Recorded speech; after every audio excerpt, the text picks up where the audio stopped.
Hello friends, welcome back to our channel. In today's video, I will show you how to disable sound and vibration. इस device में touch vibration, keyboard vibration, notification sound वगैरह of कैसे करें। दोस्तों सबसे पहले phone के settings में जाना होगा। सेटिंग्स ओपन करने के बाद स्क्रॉल करके नीचे आइए। नेक्स्ट साउंड एंड वाइब्रेशन पे क्लिक करें।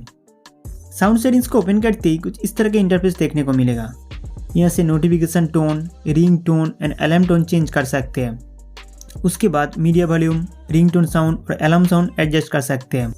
साइलेंट मोड, यहाँ से फ़ोन को साइलेंट कर सकते हैं। साइलेंट मोड में मीडिया वॉल्यूम को भी साइलेंट रख सकते हैं। डू नॉट डिस्टर्ब, इसका मतलब आपको कोई डिस्टर्ब नहीं करेगा। DND ऑप्शन को ऑन करने से कॉल और नोटिफिकेशन पूरा साइलेंट हो जाएगा। कोई रिंगटोन नहीं बजेगा, फ़ोन वाइब्रेट नहीं होगा।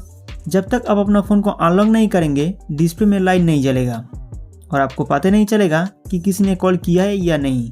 यहाँ शेड्यूल में जाके एक टाइम सेट कर सकते हैं। डेली उस टाइम में DND मोड ऑटोमेटिक ऑन होगा फिर ऑफ हो जाएगा। फिलहाल सारे DND मोड को ऑफ कर दीजिए। Vibration settings, vibrate for call, जब आपके फ़ोन में इनकमिंग कॉल आएगा रिंगटोन के साथ साथ फ़ोन वाइब्रेट होते रहेगा। फ़ोन साइलेंट मोड में भी वाइब्रेशन फीचर्स यूज़ कर सकते हैं। हैप्टिक फीडबैक, स्क्रीन टच करने से एक हैप्टिक वाइब्रेशन होता है, उसको आप अपने हिसाब से ऑन या ऑफ रख सकते हैं या फिर हैप्टिक वाइब्रेशन को एडजस्ट कर सकते हैं। नेक्स्ट एडिशनल सेटिंग्स, यहाँ से काफ़ी सारे सिस्टम साउंड और वाइब्रेशन को कंट्रोल कर सकते हैं। कंट्रोल नोटिफिकेशन साउंड, इस ऑप्शन को यहाँ से ऑन करने से नोटिफिकेशन वॉल्यूम को एडजस्ट कर पाएंगे। जहाँ से आप मीडिया वॉल्यूम एडजस्ट कर रहे थे वहाँ पे देखिए नोटिफिकेशन एडजस्टमेंट का एक बार आया है। यहाँ से नोटिफिकेशन साउंड को एडजस्ट कर सकते हैं। Dial pad tone, phone dial से जब कोई नंबर डायल करेंगे एक साउंड सुनाई देगा, उस टोन को आप डिसेबल कर सकते हैं। इस तरीके से स्क्रीन टच करने से जो साउंड होता है उसे बंद कर सकते हैं। फ़ोन लॉक करने से जो साउंड होते हैं उसे ऑफ कर सकते हैं।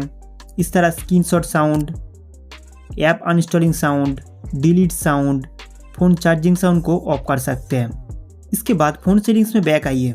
कीबोर्ड में कुछ टाइप करते समय आप वाइब्रेशन महसूस करेंगे, इसको भी आप बंद कर सकते हैं। यहाँ से स्क्रॉल करते हुए नीचे जाइए। नेक्स्ट एडिशनल सेटिंग्स पे क्लिक करें। इसके बाद लैंग्वेज एंड इनपुट, यहाँ पे आपको एक ऑप्शन देखने को मिलेगा मैनेज कीबोर्ड। इस पे टैप करके इमोजी एंड फोन कीबोर्ड में जाइए। फिर नीचे आपको एक सेटिंग्स देखने को मिलेगा, इस पे क्लिक करें। नेक्स्ट इनपुट, इसके बाद एडवांस। दोस्तों अगर यहाँ पे साउंड ऑन की प्रेस एंड वाइब्रेट ऑन की प्रेस ऑन किया हुआ है तो उसे डिसेबल कर दीजिए। फिर आपके कीबोर्ड में साउंड और वाइब्रेशन बंद हो जाएगा। तो दोस्तों इस तरीके से आप अपने डिवाइस में साउंड एंड वाइब्रेशन को कंट्रोल कर सकते हैं। इस वीडियो को अंत तक देखने वालों के लिए एक बोनस टिप्स दूंगा। आपके मोबाइल में वॉल्यूम डाउन बटन को एक बार दबाइए। इसके बाद 3 लाइन पे क्लिक करें। यहाँ से आप सभी वॉल्यूम को एडजस्ट कर सकते हैं। अगर फ़ोन को साइलेंट करना है तो इस पर क्लिक करें। इसके बाद स्लाइड टू सेट टाइमर, इस तरीके से स्लाइड करके फ़ोन को कितना देर तक साइलेंट रखना है वो सेट कर सकते हैं। अगर कुछ समय के लिए DND मोड चाहिए तो इस पर क्लिक करें। इसके बाद स्लाइड टू सेट टाइमर, उस तरीके से कुछ समय के लिए DND मोड सेट कर सकते हैं। दोस्तों उम्मीद करता हूँ कि ये वीडियो आपके लिए बहुत हेल्पफुल रहा होगा। तो हमारा वीडियो देखने के लिए आपको बहुत बहुत शुक्रिया।